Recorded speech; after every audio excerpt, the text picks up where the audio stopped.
Po svemu sudeći, sve će biti u redu na relaciji Misimović-Kodro. Nakon što je obavljeno nekoliko razgovora, od kojih je najbitniji bio ovaj posljednji današnji, prvotimac njemačkog Nürnberga odlučio je da nastavi da igra za fudbalsku reprezentaciju Bosne i Hercegovine i tako riješi sve dileme koje su se pojavile u medijima ovih dana.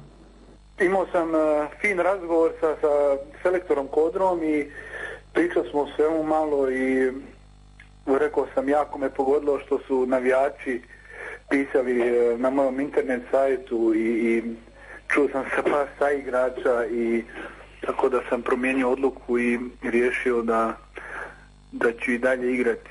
I u stvari opet igrati za svoju zemlju i za reprezentaciju i jako mi je drago. Imao sam danas jedan sastanak, ručak sa Misimovićem ovdje u Minhenu, na aerodromu, tako pričali smo dosta nekih stvari su se dešavale